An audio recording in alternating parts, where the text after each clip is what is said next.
The cold was a living thing. It seeped through the threadbare wool of her tunic, a predator that gnawed at her bones. Alara knelt on the flagstones of the great hall, the rough stone biting into her already bruised knees.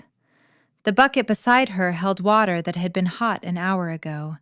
Now a thin film of ice was beginning to creep across its surface. Her hands were raw, chapped, and bleeding in a dozen tiny places from the lye soap and the relentless scrubbing. This was her life, an endless cycle of cold, pain, and invisibility. She was an omega, the lowest of the low in the Blackwood pack. An orphan left on their doorstep as a babe, a stray they had never wanted, but were bound by ancient law to shelter. Shelter, they called it. She called it a cage made of their contempt. A shadow fell over her. Alara didn't need to look up to know who it was. The scent of cloying floral perfume and smug superiority always preceded Lyra. "Still scrubbing, little mouse?" Lyra's voice was like honey laced with shards of glass. "You missed a spot." A pointed, fur-lined boot nudged her side, not hard enough to be a kick, but sharp enough to be a clear message. "You are less than the dirt I walk on." Alara flinched, her shoulders hunching as she scrubbed harder at a non-existent stain. "I'm sorry," she whispered, her voice a dry rasp. "I will do it again." "Of course you will," Lyra sneered. Her two friends giggled behind her, their laughter echoing in the cavernous hall, making Alara feel even smaller. "It's all you're good for, isn't it? Being on your knees." The humiliation was a familiar fire, burning hot in her cheeks. She kept her eyes fixed on the floor, on the swirling gray patterns of the stone. Looking up was an invitation for more cruelty. Silence was her only shield. But her silence seemed to infuriate Lyra more than any retort could have. There was a sudden, deliberate movement.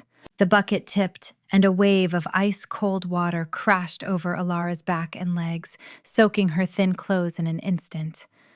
The shock of it stole her breath. The cold was no longer a predator gnawing at her bones. It was a beast that had swallowed her whole. It was a physical blow, a brutal, invasive chill that sank deep into her marrow. She gasped, trembling violently, unable to suppress a choked cry. Lyra laughed, a high, cruel sound. "Clumsy thing! Now you'll have to clean that up too, before the alpha returns from the hunt." She turned, her fur-lined cloak sweeping across the wet floor. "Try not to freeze to the stone, mouse." They walked away, their laughter trailing behind them like poison smoke. Alara remained on her hands and knees, shivering uncontrollably in the spreading puddle.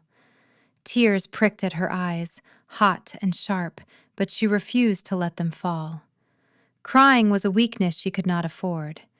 Instead, she clenched her jaw, her teeth chattering. She would not break. She would not give them the satisfaction. This pain was temporary. The cold was temporary. She would endure this, just as she had endured every day for 18 years.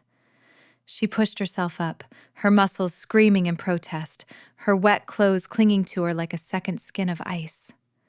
She would get another bucket of water. She would clean the floor. She would survive. It was the only thing she knew how to do. The blizzard arrived without warning, a white fury that descended from the mountains and smothered the world. It was an unnatural storm, the elders muttered, its winds howling with the voice of a hungry god. Snow fell so thick and fast it was like the sky itself was collapsing. It was in the heart of this storm that Lyra found her next opportunity for cruelty. "The kindling stores are low," she had announced, her eyes gleaming with malice as she looked directly at Alara. "The woodcutters are afraid to go out. But you're not afraid of a little snow, are you, mouse?" It was a death sentence.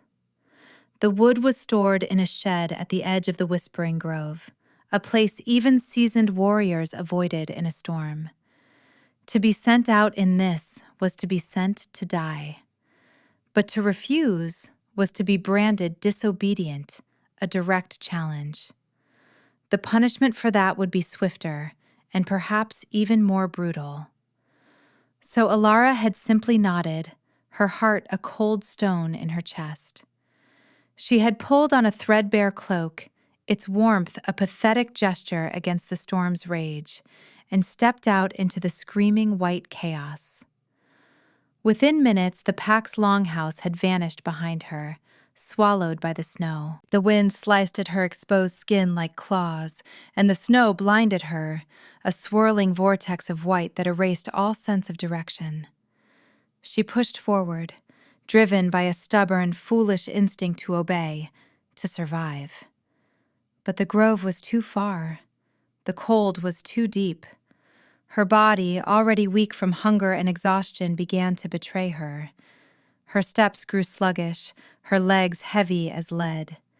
The shivering that had racked her body began to subside, replaced by a dangerous, creeping numbness. She knew what it meant. The final stage of freezing. A strange sense of peace washed over her, a siren song luring her toward a soft, white sleep. She stumbled, her knees buckling, and fell face first into a deep snowdrift. This is it, she thought, her mind foggy. This is the end. She didn't fight it. What was there to fight for? A life of scrubbing floors and enduring scorn? Perhaps this was a mercy. The world faded to a quiet, muffled gray. Her consciousness frayed, unraveling at the edges. Then, through the roar of the wind, she heard a sound. A low growl, deeper and more powerful than any wolf of her pack. It was a sound that vibrated through the frozen earth and into her very soul. A massive shadow loomed over her, blocking out the swirling snow. A presence so immense, so potent, it felt like a mountain had risen from the ground beside her. She felt a gentle pressure, a large hand turning her over. Her eyelids fluttered open, heavy and slow. She looked up into a pair of eyes that burned with an inner light. They were the color of molten gold, flecked with amber, and they held an intensity that was both terrifying and mesmerizing. They were the eyes of a predator, an ancient king. He was huge, a giant of a man clad in dark furs dusted with snow. His face was harsh, carved from granite and winter winds, with sharp cheekbones and a strong jaw. A tangle of black hair, wild as the storm, framed his face. He was beautiful in the way a coming avalanche was beautiful, utterly breathtaking and lethal. This was him, the man from the legends, Kaelin, the Alpha King, who ruled all the packs of the north from his mountain throne. No one from her pack had seen him in a generation. He knelt beside her, his expression unreadable. He reached out, his bare hand brushing the snow from her cheek. His touch was hesitant, almost reverent. The moment his skin met hers, the world exploded. It wasn't a sound, it was a feeling. A cataclysmic surge of energy arced between them, a bolt of lightning that struck her soul. It was fire and ice, agony and ecstasy, 1,000 lifetimes of longing and loneliness crashing down upon her in a single, shattering instant. She cried out, a raw, broken sound. A searing heat bloomed on her collarbone, a pain so white-hot it eclipsed the numbing cold.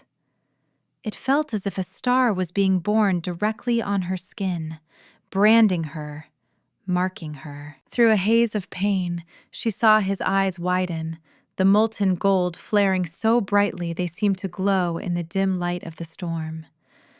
The harsh lines of his face slackened in stunned disbelief, replaced by a look of profound, heart-stopping awe.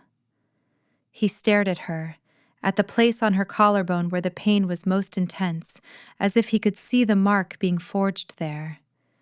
His breath hitched. A single word escaped his lips, a low, guttural rumble that was both a statement and a prayer. Mine.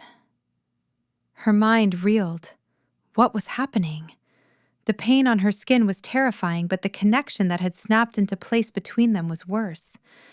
It was a current flowing from him to her, filling the empty, broken places inside her with a warmth so profound, it felt like coming home after a lifetime in exile. Her body, her instincts, everything primal within her screamed a single, undeniable truth. Mate. But her mind, conditioned by years of abuse, screamed back, "Danger! Run!" He was a king. She was nothing. A worthless omega, a piece of trash her pack had forgotten in a snowstorm. This had to be a mistake, a hallucination brought on by the cold. He saw the terror in her eyes. His expression softened, the predatory sharpness receding, replaced by a tenderness that was so unexpected it made her heart ache. He carefully scooped her up into his arms, pulling her against the solid wall of his chest. He was so warm, a furnace against the blizzard's fury. "I have you," he murmured, his voice a deep thunder that vibrated through her. "You're safe." Safe? She had never been safe in her life. The concept was alien to her. She was too weak, too overwhelmed to fight. She sagged against him, the last of her strength deserting her.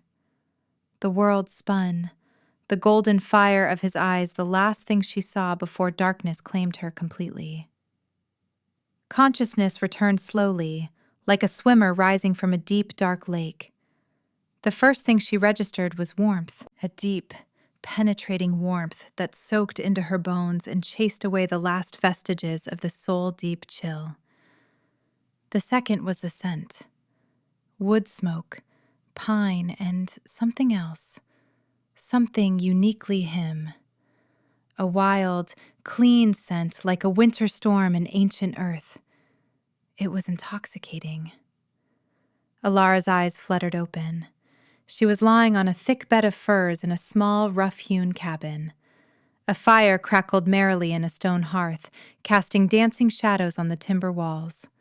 Her wet, threadbare clothes were gone, replaced by a large tunic made of the softest wool she had ever felt. It smelled of him. She sat up, her head swimming. The pain in her collarbone had subsided to a dull, warm throb. Tentatively, she pulled the neck of the tunic aside and looked down. There, stark against her pale skin, was a mark. It was an intricate, swirling pattern of lines that coalesced into the shape of a radiant, stylized sun. It wasn't a scar or a tattoo.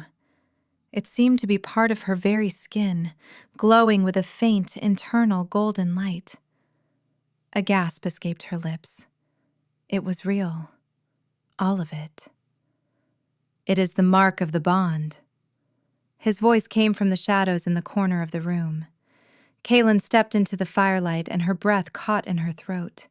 He was even larger, more imposing indoors. He moved with a liquid grace that belied his size, the quiet confidence of an apex predator. He stopped a few feet away, his golden eyes fixed on her, full of an emotion she couldn't name. It was possessive, yes, but also filled with a kind of reverence that terrified her. No one had ever looked at her like that, as if she were something precious. "The bond?" she whispered, her voice hoarse. "Our souls have recognized each other," he said, his voice low and steady. "I am yours, and you are mine. It is a fate decided long before either of us was born." Her mind struggled to accept his words. Fate? Souls? She was Alara, the Omega Mouse. She cleaned floors. She starved. She endured. She was not fated for anything but a cold, lonely grave. "You're mistaken," she said, pulling the tunic back up to hide the glowing mark. I am no one." A flicker of something, pain, anger, crossed his face. "Do not say that." He took a step closer. "You are not no one. You are her, the one I have waited centuries for." Centuries? The word hung in the air between them, heavy with impossible weight. She stared at him, at the ancient wisdom in his eyes, and realized he wasn't speaking in metaphors. He was old, ancient. What was happening to her? Her world, which had always been small, cold, and brutal, had been shattered and remade in the span of an hour. This man, this king, was claiming her. Her body hummed with a strange energy, a pull toward him that was undeniable. It felt like a song she had forgotten she knew, a rhythm her own heart was trying to match. But fear was a deeply ingrained habit. "My pack," she began, the words tasting like ash. "They left you to die," he finished, his voice turning hard as ice. "They are not your pack. Not anymore. Your place is with me." His certainty was absolute, a force of nature like the storm outside. A tiny, fragile seed of hope began to sprout in the barren wasteland of her heart. A place with him? A place where she wasn't worthless? Could it be possible? He seemed to sense her inner turmoil. He moved to the hearth and ladled a thick, savory-smelling stew into a wooden bowl. He brought it to her, his movements careful, deliberate. "Eat," he commanded softly. It wasn't an order meant to demean, but a simple, direct statement of care. She took the bowl, her hands trembling. The warmth seeped into her fingers. She was starving, but her stomach was a tight knot of anxiety. She took a tentative spoonful. The rich flavor of meat and herbs exploded on her tongue. It was the most delicious thing she had ever tasted. She ate quickly, ravenously, not daring to look at him. But she could feel his eyes on her, his intense gaze tracking her every move. When she was finished, he took the empty bowl from her. "What is your name?" he asked. "Alara." "Alara," he repeated, and the way he said it made it sound like a prayer. "It is a beautiful name." No one had ever called her name beautiful. It had always been spat at her like a curse. A tear she hadn't known was there slipped down her cheek. He reached out, his thumb gently wiping it away. His touch was electric, sending another jolt of that strange, wonderful energy through her. "Do not be afraid," he murmured, his golden eyes searching hers. "I will not harm you. I would sooner tear the stars from the sky." She wanted to believe him. Oh, how she wanted to believe him. For the first time in her life, someone was looking at her with kindness, with something more. But the voice of Lyra, of her alpha, of 18 years of being told she was nothing, was a persistent, ugly whisper in the back of her mind. "This is a trick, a dream. It will end, and the cold will be even worse than before."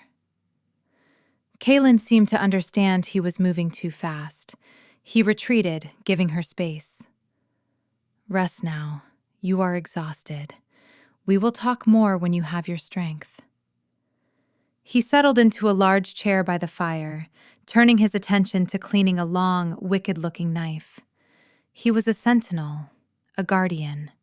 He was watching over her. Alara lay back down on the furs, pulling them up to her chin. She watched the firelight play over his harsh, beautiful face. Her body was warm, her belly was full, and the most powerful man in the world was standing guard over her. It was too much. It felt too good to be real. As she drifted off to sleep, a single, desperate hope warred with a lifetime of despair. "Please, Let this be real. Days bled into one another in the small cabin, insulated from the world by the relentless storm. Kalen was a constant, solid presence. He hunted, returning with fresh meat. He kept the fire roaring.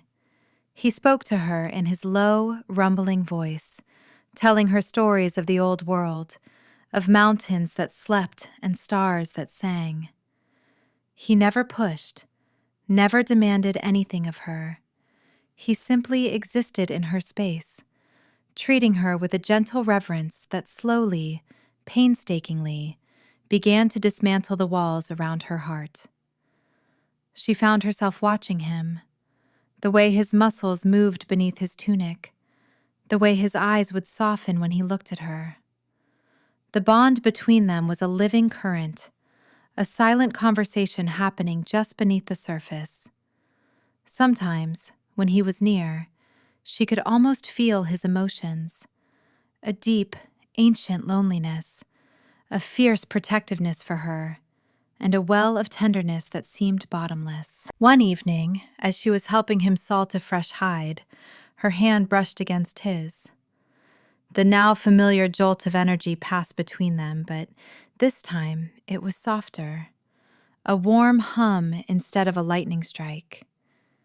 She didn't pull away. He stopped what he was doing, his hand turning to gently capture hers. He lifted it, his thumb tracing the delicate veins on her wrist.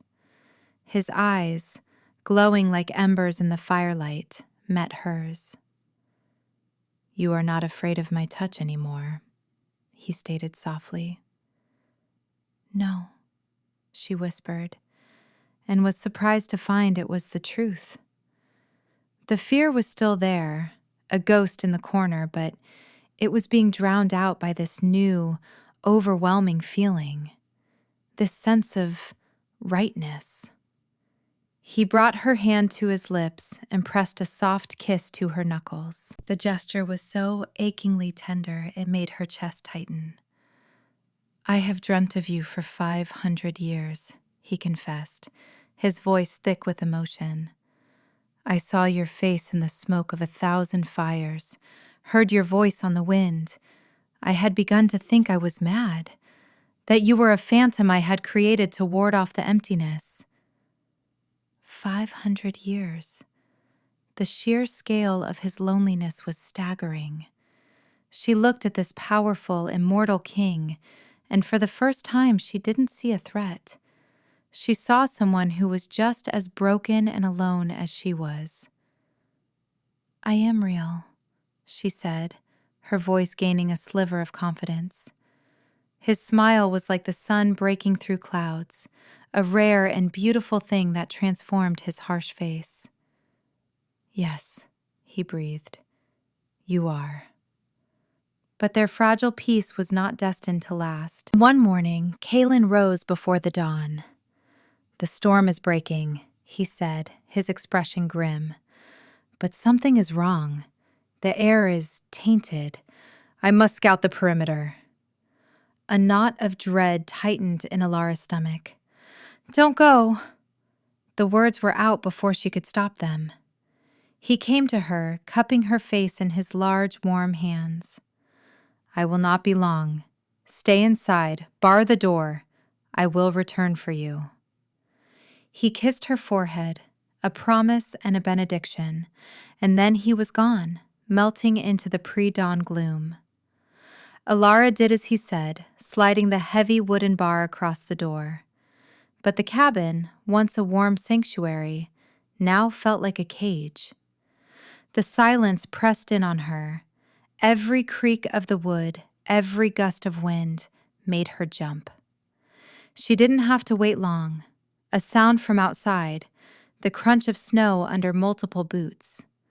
Not the sound of one man returning. Her heart hammered against her ribs. She backed away from the door, her eyes wide with terror. The door shuddered, a heavy thud shaking the entire cabin. Then another, and another. They were trying to break it down. "There's nowhere to run, mouse!" That voice. Lyra. A cold, sick dread washed over Alara. How had they found her? With a final splintering crash, the door burst inward. Lyra stood on the threshold, a triumphant, hateful sneer on her face. Behind her stood 2 hulking warriors from their pack, and flanking them were figures clad in black leather armor, their faces obscured by shadowy helms. They carried a dark, malevolent energy that made Alara's skin crawl. These were not men from her pack. "Did you really think you could escape?" Lyra stalked into the cabin, her eyes immediately falling on the glowing mark on Alara's collarbone, visible above the loose neckline of her tunic. Lyra's face twisted with jealous rage. "So it's true. The king's whore." The word was a slap. Alara flinched back. "She is not a whore," a new voice said, cold and sibilant. A tall man stepped through the ruined doorway, pushing past Lyra. He was clad in ornate, black lacquered armor etched with red symbols. He removed his helm, revealing a pale, aristocratic face with dead, black eyes and hair the color of bone. "She is a key." This was Lord Malachor, the Shadow King of the Ember Covenant, a name whispered in fear around campfires, a usurper who sought to drown the world in darkness. He looked at Alara, his lips curling into a cruel smile. "The Alpha King has made himself vulnerable for the first time in centuries. He has tethered his soul to this." He gestured to Alara with dismissive contempt.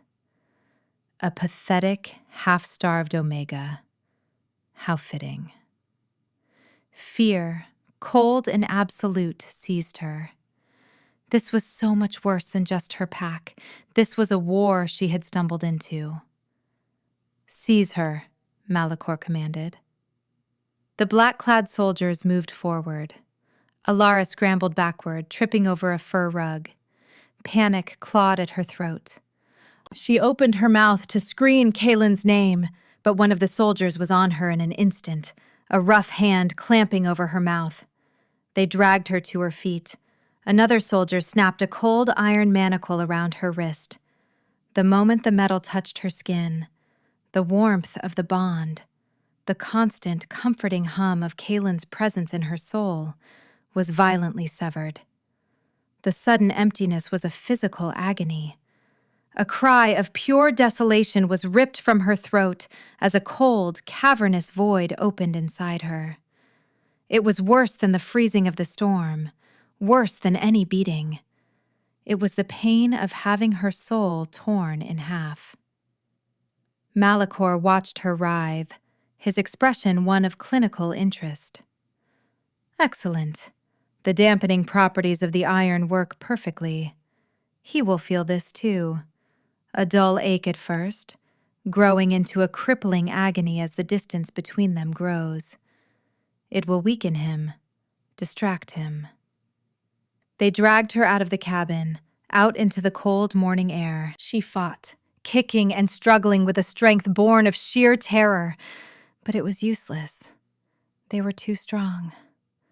As they pulled her away, she looked back at the small cabin, their sanctuary, now with its door smashed in, a symbol of their broken peace. A single desperate thought screamed through the pain and the fear. "Kaelin!" The journey was a waking nightmare. They traveled fast, forcing Alara to stumble through the deep snow, her feet bare and her body clad only in the thin wool tunic. The cold iron manacle on her wrist felt like it was burning her skin, a constant, agonizing reminder of the severed bond. The void where Kaelin's presence used to be was a gaping wound in her soul, aching with a pain that was both physical and spiritual. She was a prisoner of shadows, surrounded by the silent, menacing soldiers of the Ember Covenant. Lyra trailed behind them, her face a mask of smug satisfaction. She had delivered the mouse into the hands of the serpent, and she was reveling in her triumph. They reached a hidden fortress carved into the heart of a black mountain, a place of sharp angles and oppressive darkness. The air here was stale and cold, smelling of old blood and dark magic. They dragged her down winding stone corridors, the sound of her bare feet slapping against the chilling floor echoing in the silence. Her cell was a small, damp cage deep in the mountain's belly. There was no light, no warmth, only a thin layer of straw on the floor and the steady drip of water somewhere in the darkness. They chained her to the wall with more cold iron, the shackles heavy and unforgiving. Left alone in the absolute blackness, despair crashed over her in a suffocating wave. The hope she had so tentatively begun to nurture was dead. Kaylin's warmth was a distant memory, a dream she had foolishly allowed herself to believe in. She was back where she started, cold, alone, and worthless, a tool to be used and discarded. Malakor's words echoed in her mind. A pathetic, half-starved Omega. He was right. That's all she was. How could she ever have thought she was worthy of a king? Days or hours, she couldn't tell which, passed in a blur of misery. The cold from the stone floor seeped into her, a familiar but now unbearable agony without the bond's inner fire to fight it. They gave her stale bread and brackish water, just enough to keep her alive. Once, Malakor came to visit her. He stood outside her cell, a torch held by a guard casting his long, predatory shadow over her. "He is looking for you," Malakor said, his voice smooth and cruel. "Raging across the land like a mindless beast. It's beautiful to watch. The great Alpha King, brought to his knees by love. He is weakening. The severing of your bond is draining his power, just as I planned." Alara didn't respond. She just stared at the stone wall, her spirit feeling as gray and lifeless as the rock. "Soon," he continued, "I will perform the ritual of unmaking. I will use the energy of your bond, this foolish, fated connection, as a conduit. I will channel it, twist it, and use it to shatter his soul completely, and all of his power will become mine." He smiled. "You will be the vessel for his destruction, your only true purpose." His words were meant to break her, but they barely registered. She was already broken. A hollow shell of a girl chained to a wall in the dark. After he left, she curled into a tight ball on the freezing floor, wrapping her arms around herself. The ache in her soul was a constant, throbbing presence. It felt like a part of her was dying, withering away from this forced separation. She closed her eyes, tears finally tracing silent paths through the grime on her cheeks. She thought of his golden eyes, of the warmth of his hand, of the way he said her name. It was all she had left. Kaylin, she thought, the name a silent prayer sent out into the void. "I'm sorry. I'm so sorry. I was so weak." She let the despair take her, sinking into the cold, dark numbness. This was her fate, after all. To be a weapon used against the only person who had ever shown her kindness. To be the instrument of his doom. And then, in the deepest pit of her despair, something flickered. It was faint, so faint she thought she had imagined it, a tiny spark of warmth in the center of the icy void inside her. It was like a single ember buried in a mountain of ash. She focused on it, clinging to it with the last shred of her will. The spark grew, ever so slightly, into a fragile, gentle heat. And then she heard it. Not with her ears, but in her mind. A voice, faint and distorted by distance and pain, but unmistakable. Alara. Her breath hitched. It was him. Hold on. The voice was stronger now, a thread of steel weaving through the agony. I feel you. I am coming. The connection was a bare thread, frayed and thin, but it was there. The cold iron could dampen the bond, but it could not destroy it entirely. Not while they both still lived. Not while they both still fought. "Kaylin!" she cried out in her mind, pouring all her fear, her pain, her desperate love into that single word. "I have you," his voice echoed back, a solemn promise across the miles. "Just hold on." The spark of warmth inside her flared, pushing back against the encroaching cold. It wasn't much, but it was enough. Hope, fierce and desperate, ignited in her chest. He was coming. Her king was coming for her. And for the first time, she resolved that when he arrived, he would not find a broken mouse cowering in the dark. He would find someone ready to fight. The day of the ritual dawned, though Alara only knew it because the guards came for her. They unchained her from the wall and dragged her from the cell, up winding stairs to a vast circular chamber at the heart of the mountain. The room was cavernous, lit by the sickly green glow of magical braziers. In the center of the floor was a complex array of runes, all converging on a raised stone altar. Malachor stood waiting, dressed in ceremonial robes of black and red. Lyra was there too, standing at his side, her face alight with feverish anticipation. "The celestial alignment is perfect," Malachor announced, his voice echoing in the chamber. "The Alpha King's power is at its most vulnerable, and our guest of honor has arrived." His dead eyes fixed on Alara. The guards forced her onto the cold stone altar, chaining her wrists and ankles to iron rings embedded in the rock. She lay there, exposed and vulnerable, the focal point of his dark design. "Do not look so grim, little Key," Malachor purred, tracing a cold finger along the glowing mark on her collarbone. "You are about to serve a great purpose." He began to chant in a harsh, guttural language, the air crackling with malevolent energy. The runes on the floor began to glow with the same sickly green light as the braziers. A vortex of shadow and power started to swirl above the altar, centered on her. She felt a horrific pulling sensation, as if her very soul were being drawn out of her body. The thin thread of her connection to Kaylin was being stretched, twisted, corrupted by Malachor's magic. The pain was excruciating. She screamed, a raw, agonized sound that was swallowed by the chanting.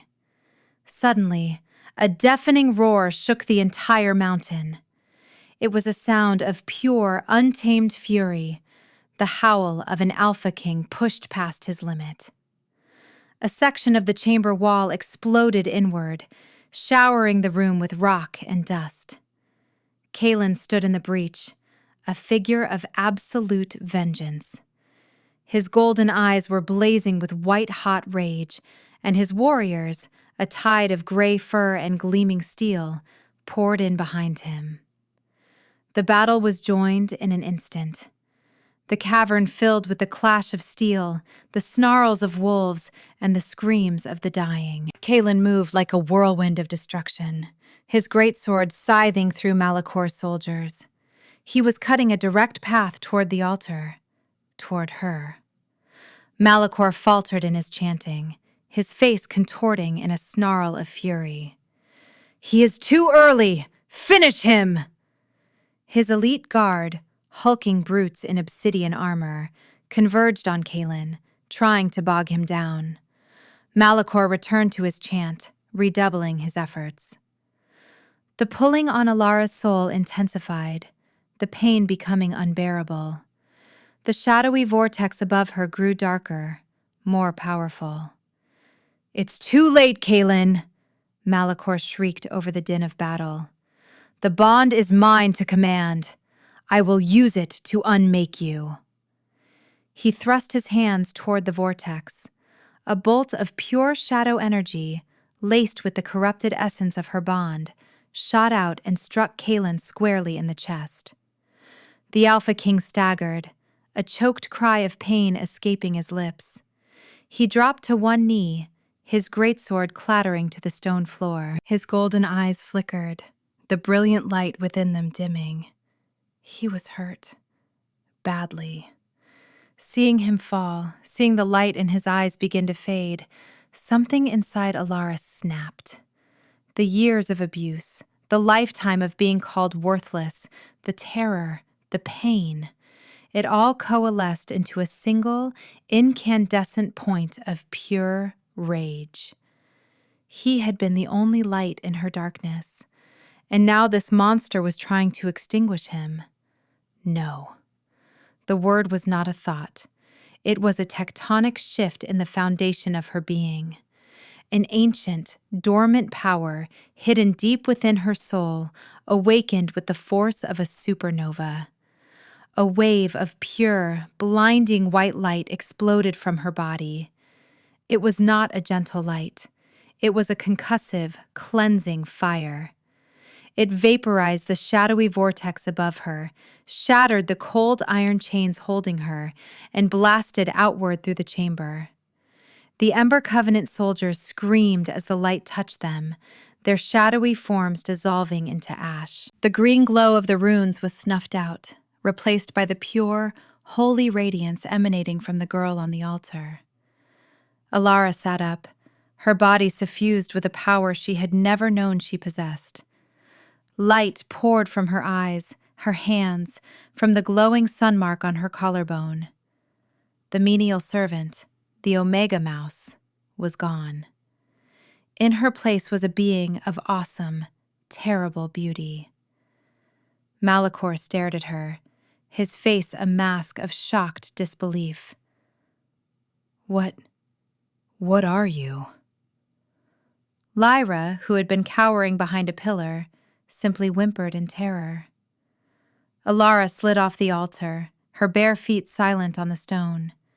She walked toward Kaelin's kneeling form, the light radiating from her, bathing him in its warmth. She placed a hand on his chest where the shadow magic had struck him. The light flowed from her into him, healing the wound, rekindling the dying fire in his soul. He looked up at her, his golden eyes wide with awe, and a love so profound it stole her breath. "They called me worthless," Alara said, her voice no longer a timid whisper but a clear, ringing bell of absolute authority. She turned her blazing eyes on Malachor. "They called me nothing, a key, a tool." She took a step toward him, and he instinctively took a step back. "I am not a key," she declared, her voice rising with power. "I am the lock. I am not his weakness. I am his strength." She raised a hand, and a spear of pure light formed in her palm. "I am his, and he is mine." With a final triumphant cry, she unleashed the power. A focused beam of searing white energy shot from her hand and engulfed the Shadow King. He screamed, a high, thin sound that was abruptly cut off as the light consumed him, leaving nothing behind but a whisper of smoke and the faint smell of ozone. The chamber fell silent. The battle was over. Kaelin's warriors stared, their weapons lowered, their expressions a mixture of fear and reverence for the glowing goddess who stood in their midst. Alara's light softened, receding back into her until only her eyes and the mark on her collarbone held a gentle golden glow. The immense power settled, becoming a warm and steady presence within her, no longer raging but humming peacefully. She swayed, the adrenaline leaving her, and strong arms caught her before she could fall. Kaelin pulled her against him, burying his face in her hair. He was whole again, the wound gone, his strength returned. He held her tight, as if he was afraid she might fade away. Alara. He breathed her name against her skin. It was a prayer of thanks, a vow of devotion. She wrapped her arms around his neck, pressing herself against his solid warmth.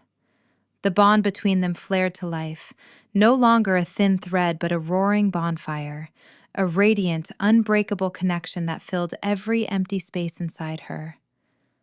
"I have you," she whispered, echoing the words he had spoken to her in the storm. He pulled back just enough to look at her, his golden eyes shining with unshed tears. He cupped her face, his thumbs tracing her cheekbones. "You saved me," he said, his voice thick with wonder. "My beautiful, brilliant mate. You saved us all." She leaned into his touch, a true, genuine smile finally reaching her lips. "You found me first," she replied softly. As they stood there, wrapped in each other's arms, the sun mark on her collarbone pulsed with a brilliant, golden light. Kalen gasped, his hand flying to his own chest, directly over his heart. Alara watched in amazement as a faint light began to glow through his tunic. He pulled the fabric aside, revealing a new mark that had just appeared on his skin, a perfect mirror image of the sun mark she bore. The bond was complete, solidified, not just his claim on her, but her claim on him. They were two halves of a single soul, finally reunited, and the world itself seemed to hum with the rightness of it. He let out a low, rumbling laugh, a sound of pure, unadulterated joy. He looked from the mark on his chest to her, his love for her shining so brightly from his eyes it was more powerful than the magic she had just wielded. Days later, they returned to his stronghold, the Citadel of the Dawn, a breathtaking fortress built into the highest peak of the northern mountains. Word of her power, of the fall of the Shadow King, had preceded them. The great hall was packed with the alphas of the northern packs, the elders, the council, all the people who would have once judged her, condemned her. They had dragged her before a council once, in her old pack, to be punished for imagined slights. Now she walked into this one on the arm of their king. A hush fell over the assembly as they entered. All eyes were on her. But for the first time in her life, she did not flinch from their stares. She met their gazes, her head held high. Kalen's presence beside her was a warm, steady anchor, and the power humming beneath her skin was a silent song of her own worth. They walked to the twin thrones on the raised dais, one carved from dark wood, the other from what looked like solidified moonlight. Kalen led her to the center of the dais and turned to face his people. "You know of the victory against the Ember Covenant," his voice boomed, filled with regal authority. "You know that the shadow that has plagued our lands for a decade has been vanquished. But you do not know how." He turned and took her hand, raising it for all to see. "This is Alara. She is the light that drove out the darkness. She is the fire that cleansed our home." His voice softened, but lost none of its power as his golden eyes found hers. "She is my fated mate, my soul, my queen." He gently guided her to the throne of moonlight and knelt before her, taking her hand and pressing a kiss to her knuckles. A king, kneeling to the girl who had once knelt to scrub floors. A murmur went through the crowd, a wave of shock and awe. Then, one by one, the alphas, the warriors, the elders, all went to one knee, bowing their heads in allegiance, not just to their king, but to her. Tears filled Alara's eyes, but these were not tears of pain or fear. They were tears of overwhelming joy, of a homecoming she never knew she was searching for. She looked out at the sea of bowing heads, at the man she loved kneeling before her, and she knew her journey was complete. She was no longer the Omega Mouse, invisible and worthless. She was Alara, the sun-marked, a woman of immense power, respected by her people. She was a queen. Most importantly, she was loved. She was part of a family, part of a pack that would cherish her, not torment her. She had found her place. She was finally, truly, home.